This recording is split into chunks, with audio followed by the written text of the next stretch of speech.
cui in questa vicenda si è speso, insomma. Adesso c'è un'iniziativa come segretario dell'Italia dei Valori, naturalmente ha preso un'iniziativa nella difesa dei due Marò, ma soprattutto anche per le ragioni che sono lì in India.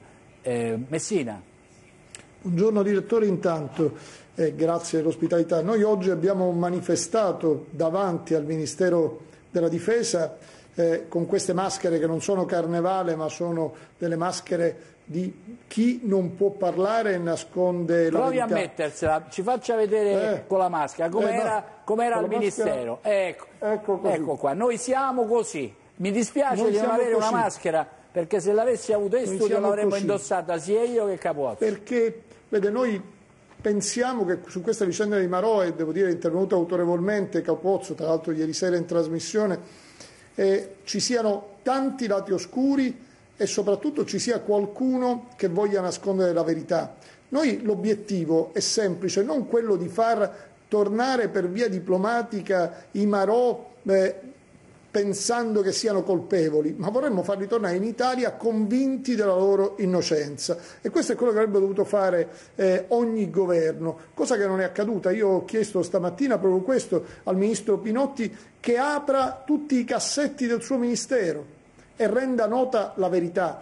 Ci sono dei fatti che sono innanzitutto provenienti dalla Procura Civile e Militare, da cui si evince che i tracciati radar sono in possesso dell'Italia, così come le foto inviate dai Marò, peraltro con mezzi non convenzionali perché mancavano le dotazioni, cioè le macchine fotografiche che avrebbero dovuto avere e le macchine per la ripresa dei filmati che non avevano. Le hanno inviate al centro operativo interforze del Ministero della Difesa. Sono materiali dai quali si può evincere sicuramente l'estraneità. E poi noi abbiamo fatto, per questo il motivo della nostra interrogazione al Parlamento europeo, per sganciarci anche dal livello nazionale, tra l'altro noi abbiamo chiesto se sono vere queste anticipazioni che peraltro Capozzo ha fatto nella sua trasmissione, bene che intervenga l'Europa per capire per quale motivi non vengono tirate fuori queste cose. Ci sono dei fatti che sono inconfutabili, abbiamo chiesto anche ai nostri esperti la perizia balistica, le perizie balistiche che sono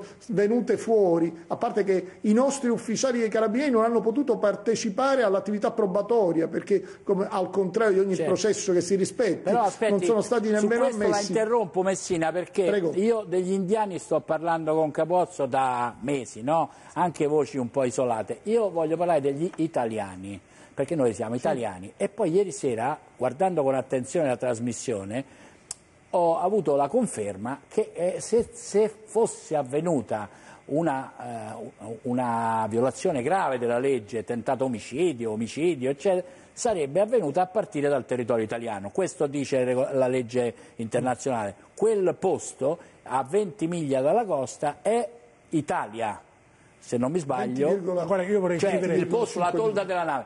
Quindi io le chiedo due cose a lei e poi Capozzo ce la precisa. La prima, perché quando i Marò sono venuti in Italia non sono stati arrestati dall'autorità giudiziaria italiana?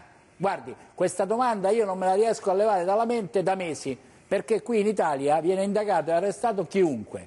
Uno che accusato con qualche motivo, con qualche consistenza di avere sparato a partire da un posto italiano, viene in Italia con concessione dell'autorità indiana, autonomia della magistratura l'una, autonomia della magistratura l'altra. Io non ho mai capito perché non sono stati arrestati e quindi tutte le domande che fa lei sui carabinieri avevano una risposta qui e in Italia. La seconda cosa che non ho ancora capito, perché c'è un fumo terribile e l'imbarazzo, si dice sempre l'armatore ha autorizzato il ritorno della nave nel porto, ma secondo il mio giudizio i militari non sarebbero tornati se non ci fosse stata un'autorità militare che dava l'ultimo ordine.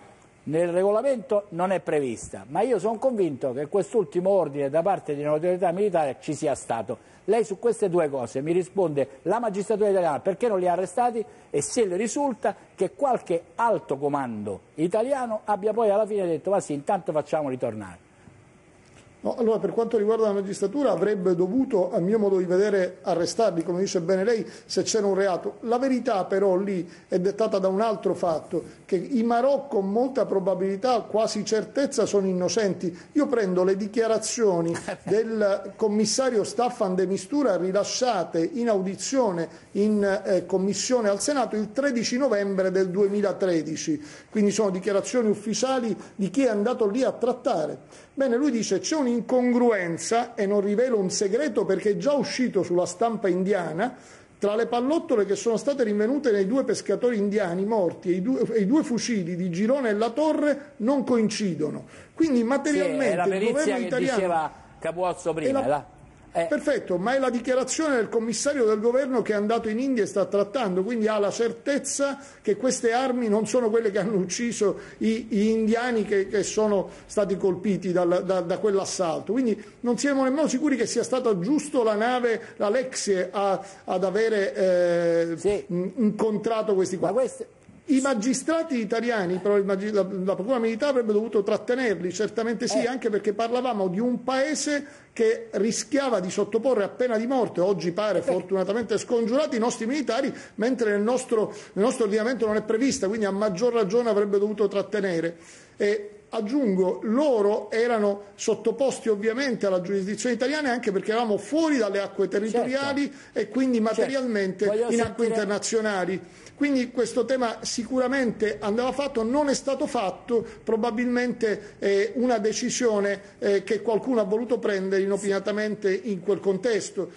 Io parto sempre da un presupposto, se fossero stati militari americani o tedeschi, Marò italiani o tedeschi sarebbero stati già in patria da tantissimo tempo, qua discutiamo da 2 anni. Ma il marcio è da noi, Messina, il marcio è da noi, non è in India. Le aggiungo, direttore, la seconda risposta che lei mi aveva chiesto. Da un punto di vista del diritto, i militari non avevano bisogno di ordini dall'alto, nel senso che così come il comandante della nave è il comandante delle operazioni, il comandante del team da un punto di vista militare aveva il pieno comando delle operazioni, per cui poteva, a mio modo di vedere, scegliere di non rientrare. Il problema poi è un conflitto di giurisdizione tra il comandante della nave e il comandante delle operazioni militari su quel territorio, quindi questo io credo che sia da chiarire anche questo motivo.